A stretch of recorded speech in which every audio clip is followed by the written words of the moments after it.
चलो question number 44 Mannu बेटा read करो। हाँ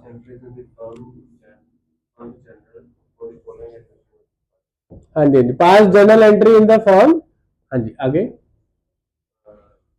Unrecorded investment of 20,000 are to be accounted. Unrecorded investment of 20,000 are to be recorded. बेटा journal entry बनानी है आपके लिए, इजी करने के लिए आप एक बार पहले लिखो वर्किंग नोट। क्या लिखो?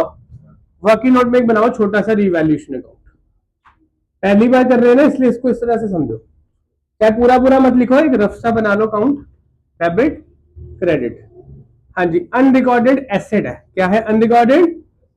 हाँ जी, अब एसेट रिकॉर्ड करेंगे दानिश, तो कौन सी साइड पे आएगा रिवैल्यूएशन की? क्यों क्रेडिट? दो आंसर है, दोनों बोल दो, एक तो निकल ही जाएगा। एसेट इंक्रीज हुआ। क्या हुआ हमारा एसेट? जब एसेट इंक्रीज होता है तो कौन सी साइड पे जाता है? तो अनरिकॉर्डेड एसेट है कितने का है? 20,000। ये क्रेडिट में आ गया। ठीक है, नेक्स्ट क्या है दानिश आइटम बोलो? अकाउंट बनाओ पहले। हाँ जी, लाइबिलिटी, हाँ पूरा बोलो। Unrecorded liability towards supplier for 5,000. Unrecorded word को अंडरलाइन करो। अनरिकॉर्डेड लाइबिलिटी भी अब क्या होगी? रिकॉर्ड होगी। तो इससे हमारा फायदा हुआ कि नुकसान हुआ? फायदा किसका हुआ बेटा? लाइबिलिटी देकर। लाइबिलिटी देके क्या होगा? तो ये क्या होगा? डेबिट। अनरिकॉर्डेड लाइबिलिटी कितनी है? 5,000। और कुछ दिया है? बोलो। An item of 1,600 included in sundry debtors is not likely to be claimed and should be written. हाँ जी, क्या मतलब है इस लाइन का? Sundry creditors से वो claim है. एक आइटम थी क्रेडिटर्स के अंदर 1,600 रुपए की, वो किसी ने क्लेम ही नहीं की। किसी ने पैसे लेने थे, लेने आया ही नहीं। हमने ट्रैक भी किया, बंदा मिला नहीं, तो अब उसको क्या करते हैं? बुक्स में से खत्म। तो क्या हुआ? क्रेडिटर क्या हो गए? ज्यादा के कम? कम हो गए। तो लाइबिलिटी इंक्रीज है कि डिक्रीज है? पैसे देने नहीं पड़ेंगे, फायदा हो गया। ठीक है, ऐसे लोग होते नहीं वैसे जो पैसे लेने आए ना। ठीक है ना? तो कहां पे आएगा? Credit side, creditors. क्या लिखेंगे? क्रेडिटर्स। कितने से? 1,600। तो दे देंगे बेटा, बैड डेट रिकॉर्ड नाम की चीज। बेटा कहीं ना कहीं से इंफॉर्मेशन ऐसी आई होगी, उसकी दुकान ही बंद होगी, दुकान के पास चला गया बंदा, बिजनेस बेच गया, बम ढेक गया। ठीक है ना? बड़ा कुछ चल रहा है ना। पेपर की टेंशन नहीं है, हैं? मतलब तुम लड़ाई करवा दो एक चैप्टर के टेस्ट के चक्कर में, है ना? बेटा लड़ाई तो खत्म हो जाएगी तब तक। क्यों? तो बेटा लड़ाई कर लोगी तो मैं क्या करूंगा? और मैं उसी जहाज से जा रहा हूँ, वहां अटैक हो जाए, क्या करेंगे? हाँ, और जब माड़ी होती है बेटा, कहीं खुद में भी हो जाती है माड़ी। ठीक है ना? इतना नहीं डरते होते। जो होना है वो होना है, बस ये है कि एक्ट ऑफ एक्शन करो बस। ठीक है ना?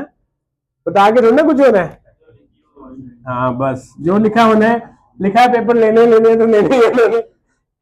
बोर्ड के पेपर कोविड में भी हो गए थे बेटा, कि नहीं हो गए थे?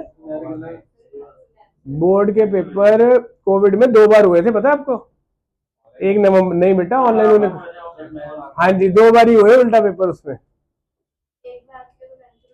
बेटा वो जब कोविड पीक पे था उसके हुए थे, वो पूरा साल बेचारे पढ़ते रहे थे, फायदा क्या हुआ? ठीक है ना? असेसमेंट के बेस पे इंटरनल। ठीक है ना? चलो आगे आ जाओ। अब इसकी क्या करनी? Journal entry. क्या करनी? अब बेटा रिवैल्यूएशन के डेबिट साइड पे कितने आइटम्स आएंगे? एक तो रिवैल्यूएशन डेबिट टू क्या होगा? Unrecorded liability. पहली एंट्री क्या हो जाएगी? Revaluation account debited to unrecorded liability. कितने की थी बेटा ये? 5,000। दानिश नरेशन क्या आएगी इसकी?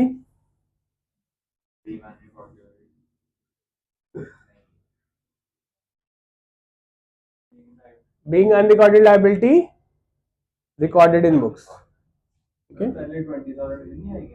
कोई फर्क नहीं पड़ता, बात जैसे तेरी ठीक है, उसको पहले करना चाहिए था क्योंकि क्वेश्चन में गिवन पहले। ठीक है, दूसरी एंट्री क्या आएगी? Unrecorded asset.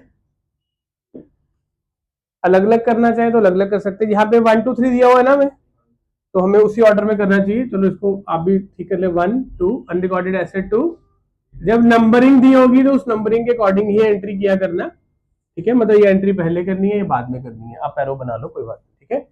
अनरिकॉर्डेड एसेट कितने का बेटा? 20,000।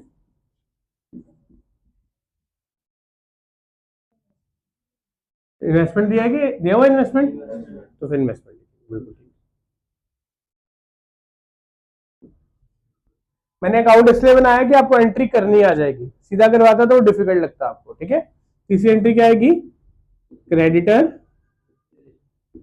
To revaluation, being unrecorded investment recorded in the books, being creditors written back.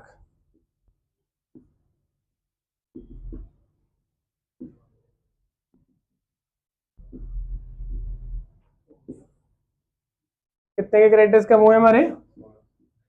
1600, ठीक है।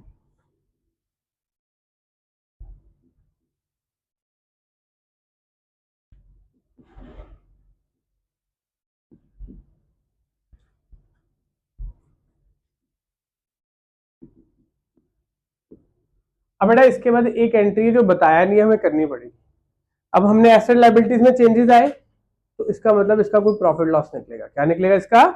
प्रॉफिट और लॉस। इधर देखो इसका टोटल कितना हुआ? 21,600।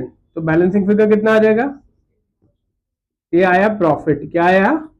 अगर आप बिना अकाउंट के भी कर रहे हो तो देखो रिवैल्यूएशन को क्रेडिट कर रहे हो, रिवैल्यूएशन को क्रेडिट कर रहे हो, इन दोनों को प्लस कर दिया, इसको माइनस कर दिया। ऑरली भी किया जा सकता है बट वो बहुत प्रैक्टिस के बाद पता लगेगा, ठीक है। अब ये जो प्रॉफिट हुआ किसको दिया जाएगा?